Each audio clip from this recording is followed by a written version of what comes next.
And so remember in our last couple of lessons, we've talked about trig functions and we've talked about different types of angles. But all of those angles and trig functions have been for things that were on our unit circle. Today we're going to look at some general angles or finding trig functions of them when they're not on our unit circle. Now the biggest difference that we can see here is all of a sudden we have this R value. And it's really not new. We had it on our unit circle. It was the radius of our circle. But remember that the important thing about the unit circle is that the radius is 1, which is why we didn't really have to worry about it because that denominator kind of just goes away when we're dividing by 1. But if we have an angle or a point that's not on our unit circle, we do have this R value. And so the only difference for us is that our sine of theta, instead of being y, becomes y over r. Our cosine of theta, instead of just x, becomes x over r. Our tangent is still y over x. And then recall that our cotangent, secant, and cosecant are going to be the reciprocal functions for our first 3. The way that we find our r value is by taking the square root of x squared plus y squared, which should look vaguely familiar because if we were to draw in that triangle right here, notice that our x value would be one side, our y value would be the other side, and then our r is going to be our hypotenuse. And so we end up with x squared plus y squared equals r squared. We want to solve for r, so we would take the square root of both sides. So here we have, it says let -3, 4 be a point on the terminal side of theta. So let's go ahead and draw out what that might look like. So I have a point, -3, 4. It's going to be in our second quadrant, and we know that it's on the terminal side of our theta. And then they ask us to find sine, cosine, and tangent. And really the only work that we have to worry about, we already know that our x value is going to be -3, our y value is going to be 4, so then the only thing that we have to worry about finding is our hypotenuse, or that r value. So remember that we said on that previous page that r equals the square root of x squared plus y squared.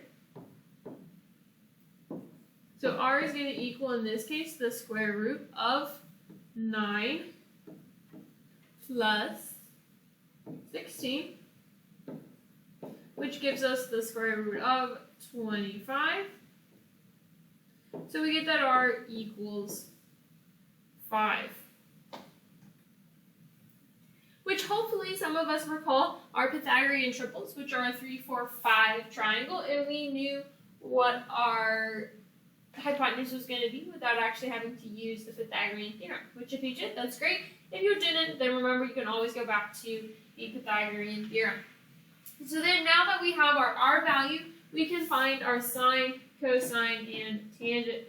So sine of theta is going to equal y over r, so it's going to equal 4/5. Our cosine of theta is going to equal x over r, so it's going to equal -3/5. And then our tangent of theta is going to equal y over x, so that's going to be -4/3. And those would be our answers.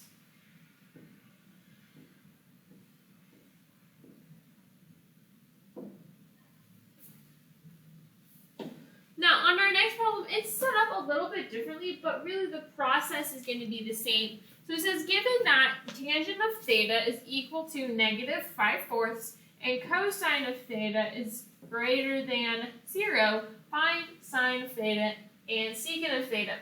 So the biggest difference here is that instead of giving us a point, they actually give us values this time. But remember that tangent of theta is y over x, and so that's going to help us set up that triangle. The only hard part is we have to decide which quadrant we want our triangle to be in. And that's why they give us 2 pieces of information. So remember that we have 4 quadrants. We have 1, 2, 3, and 4. And in our first quadrant, all of our trig functions are positive. In our second quadrant, sine is positive. In our third quadrant, tangent is positive. And in our fourth quadrant, cosine is positive. So if I look at the fact that my tangent of theta has to be negative, okay, well that eliminates my first and third quadrant. So then I know that I have to be in my second or in my fourth quadrant. But then if we also compare that to where our cosine is positive, notice that that's going to be in my first and in my fourth quadrant. So I need something that fits both of those requirements. So if we notice, the only one that fits both of those requirements is going to be my fourth quadrant. So I know that that's where my triangle needs to be located. So I'm going to draw in my angle, create that triangle. So we know that tangent of theta is y over x. So we know that my right-hand side is going to be -5. That top value is going to be 4. And then, just like before, we need to find that r value. So we have r equals the square root of 16 plus 25. So r equals the square root of 41. Now, if this was, say, the square root of 40, then we could simplify that and pull out a 4, so we would get 2 square roots of 10. Or if it was like a perfect square, like last time when I got 25, then we would just simplify it. In this case, the square root of 41 cannot be simplified, and it's not a perfect square. So it's just going to stay the square root of 41. Now I know some of you are going to be tempted to plug that into your calculator and get some really weird decimal. I would say just don't do that. We want to leave our answer as exact as possible, which means that we want to leave it as the square root of 41.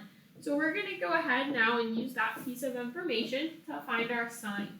So remember that sine of theta is equal to our y value over our r value. So that's going to be -5 over the square root of 41. But we don't want to leave it like that because remember, we don't like square roots being in our denominator. So we are going to rationalize. So we end up multiplying by the square root of 41 over the square root of 41. So we get -5 square roots of 41 over 41. Then, secondly, they ask us to find secant of theta. Well, remember that secant of theta is the reciprocal of cosine. So we know that our secant of theta is going to equal r over x. So our r value is the square root of 41. And then our x value is 4. And so that would be our answer for secant of theta. Next up, we have what's called a reference angle. And we've used reference angles before. We just didn't necessarily call them a reference angle. So let's look a little bit at what I mean. So a reference angle is going to be the acute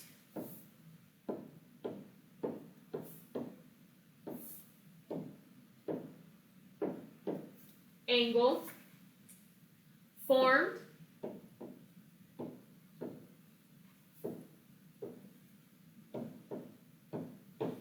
by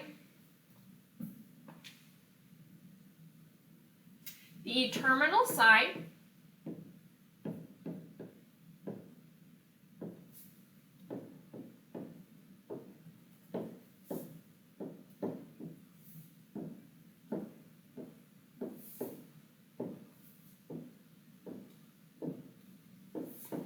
of an angle and the x axis. So let's look a little bit of what I mean. So let's say that we were in our third quadrant. And I have some angle in my third quadrant.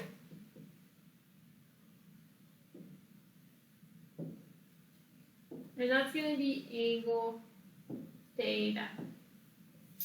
Now, notice that if we just strictly use the definition that our book gives us, it's the acute angle formed by the terminal side, so that's going to be that purple line, and the x-axis. So I know that I'm going to go from my terminal or purple side up to the x-axis, and that's going to be what we call theta prime, which is our reference angle. Also remember though that that's also the angle that we used earlier for our triangles when we made our triangles. We said that our theta or our angle has to be inside of our triangle, so we only want to look at that small portion. We just didn't call it a reference angle, but that's technically what we were finding. Now if we were in our fourth quadrant, notice that it's going to be a little bit different. So now I'm here.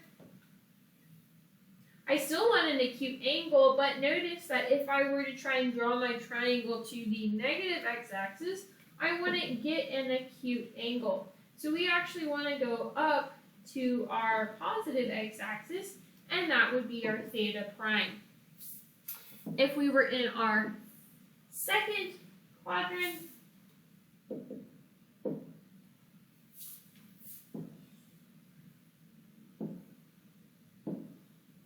we have our theta, and again notice that we want the acute angle that's formed by going to the x-axis, so this little leftover portion would be our theta prime. And then lastly, we have our first quadrant. Well, what's nice about our first quadrant is that in our first quadrant, our theta is going to equal our theta prime, and that's because it's already an acute angle. So I hope that we can always draw our picture of our reference angle. And so we can use that then to help us find our reference angle in any case. However, if you want to memorize a formula or it helps you to see the formula, this is how we would find it algebraically. So notice again, in my first quadrant, because I already have an acute angle, my theta is just going to equal theta prime, or my reference angle. In my second quadrant, notice that because the yellow portion is our theta, and the entire kind of first half or top half of our coordinate plane is going to be 180 degrees, we could take 180 degrees, subtract off our theta, and that's just going to give us that small little green portion that we need. If we were in radians, we would need to use pi instead of 180. Now for our third quadrant, it's going to be pretty similar. The only difference is now notice that my theta is bigger than 180. So instead of subtracting the theta from 180, we're going to subtract off 180 from the theta, and that will give us, again, that little blue portion that we need for our reference angle. And then again, if we are in radians, we will need to use pi instead of 180. And then lastly, for our fourth quadrant, notice that if we were to go all the way around our circle, we would be going 360 degrees. So if we took 360 and subtracted off kind of that Pac-Man red angle, then that would just leave us with that orange portion, which is our reference angle. This time, instead of 360, if we were in radians, we would want to use 2 pi. So let's go ahead and get some practice with this. So it says, find the reference angle theta prime of the 3 following angles. So notice, in my first one, I'm looking at 300 degrees. Well, 300 degrees is going to be in our third quadrant. No, I'm sorry. It's going to be in our fourth quadrant. There we go. So it would be like there. Because notice that my positive y-axis is 90 degrees, my negative x-axis 180 degrees, and then my negative y-axis is 270 degrees. 300 is obviously bigger than 270, which is why it would be in our fourth quadrant. So this right here is going to be 300 degrees. And we're looking for the leftover portion that's going to complete that circle. And that's going to be theta prime. And again, we can kind of just like eyeball this and see, okay, well, I can see that my theta prime is going to equal that entire circle minusing the part of the circle that I already have. And we get 60 degrees. So we end up using that formula that we had. But again, you don't have to memorize that formula. If you can draw your picture accurately, then you'll be able to kind of figure out what it is. So that's our answer for part A. For part B, it's a little bit different because this time we're in radians, but we can still find it the exact same way.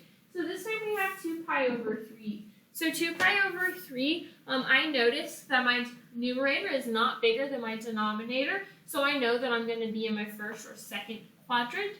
And then I also know that in my first quadrant, all of my numerators are 1, which tells us that we are going to be in our second quadrant. So here is my theta value. And then I know that my theta prime is going to be the angle that would basically complete that semicircle, which means that I know that that entire semicircle is pi. So if I have pi and I subtract off the part of it, it's going to give me the remaining part that we need. So pi, I need to convert to a fraction that has the same denominator as the fraction that I already have, which is 2 pi over 3. So we get 3 pi over 3 minus 2 pi over 3, which gives us pi over 3. And that's kind of a good rule of thumb, is that if you have something in radians, most of the time it's going to be whatever our denominator is. So like if I have 7 pi over 6, my reference angle is pi over 6. If I have, 5 pi over 4, my reference angle is pi over 4. So I want to look at whatever that denominator is. Now in our last example, it's a little bit different because notice that we have a negative angle, which is fine. That just means that we're going to be rotating clockwise instead of counterclockwise. So here would be our theta. And we could do this one of two ways. The first way is going to be, okay, I know that my theta is negative. Makes my life a whole lot easier if I just go ahead and look at the positive or coterminal angle. So I would need to add 360 degrees in order to find my coterminal angle.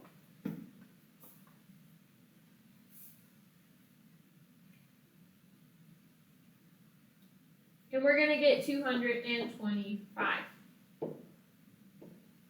And then from there, we know that that 225 is actually this top portion.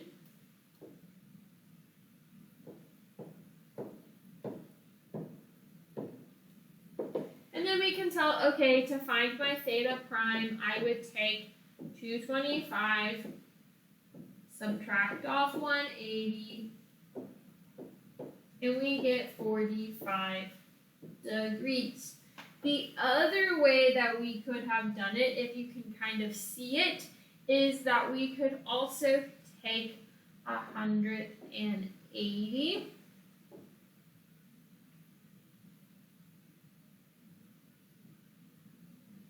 and technically add that to our angle, but because our angle is negative, we end up subtracting it, which is also 45 degrees. Whichever way is easiest for you, that's the way you should go ahead and do it.